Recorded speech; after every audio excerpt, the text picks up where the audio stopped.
So ఈ third week nominations ఎలా అనిపించాయి? ఫెయిర్ అనిపించింది. ఎందుకంటే రామురాథోడు నా అంతకు వచ్చి నేను వేసుకుందాం అనుకున్నాను. ఎందుకంటే ఆయన ఆడలేదు కాబట్టి ఆయనకు కూడా తెలుసు అక్కడ గివ్అప్ ఇవ్వడం ఆయనకే నచ్చలేదు. సో ఆయన్ని అది ఒకటి ఫెయిర్ అనుకోవచ్చు నామినేషన్స్ అయితే. కానీ శ్రీజన్ తీయడం కొంచెం రీతుకి హట్టింగ్ గా అనిపించింది. డిమాండ్ పవన్ రీతుని తీస్తాడేమో అనుకున్నాడు, కానీ శ్రీజన్ తీసేసింది కాబట్టి వాళ్ళకి అన్ఫేర్ అనిపించింది. మనకు ఫేరే అనిపించింది. అది మొత్తం ఫేర్ గానే జరుగుతుంది ఇప్పటికైతే మొత్తం. దీని ద్వారా డిమాండ్ పవన్ కి గ్రాఫ్ పెరిగే ఛాన్స్ ఉందా? సింపతి పెరిగే ఛాన్స్ ఉందా?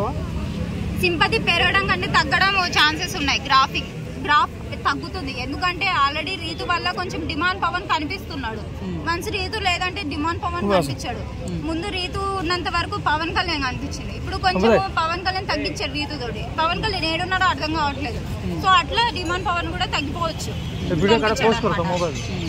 తనుజ గారి ఇమాన్యుల్ మధ్య లవ్ ట్రాక్ ఎలా అనిపిస్తుంది? లవ్ ట్రాక్ ఇమాన్యుల్ గురించి తెలిసిందే కదా, బయట ఎవరు కనిపించినా పులిహోర కలుపుతాడు. సో అట్లాంటిది కొంచెం అందంగా ఉంది కాబట్టి బిగ్ బాస్ హౌస్ లో తనుజని పులిహోర కలుపుతున్నాడు అనమాట.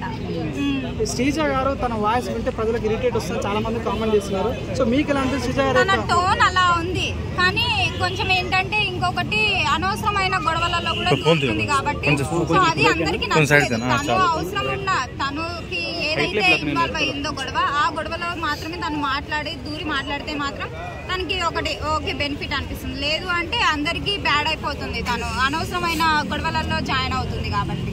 ప్రియా శెట్టి శ్రీజ ఇద్దరు కలిసి గ్రూప్ గేమ్ ఆడుతున్నారని అంటారు, దానికి ఏం చెప్తారు? ప్రియా శెట్టి శ్రీజనా? సో ఓకే, దానికి ఏంటంటే ఆల్రెడీ వాళ్ళు టెనెంట్స్ ఓనర్స్ లా గ్రూప్ పెడుతున్నారు కదా. సో ఆ విధంగా వీళ్ళు ఇప్పుడు టెనెంట్స్ కాబట్టి టెనెంట్స్ గ్రూప్ గా ఆడుతున్నారు అనేసి అనుకోవచ్చు.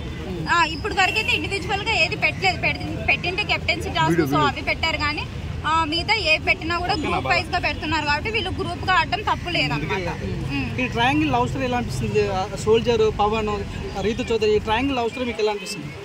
అదే నాకు అర్థం కావట్లేదు. ఎవరో ఇద్దరిని కలుపుకోవచ్చు కదా, ముగ్గురేంది నాకు అర్థం కావట్లేదు. బెడ్రూమ్ లోకి వస్తే ఒకరు, ఇట్లా బయట కారిడార్లో ఒకరు. సో ఇది కొంచెం అర్థం కావట్లేదు.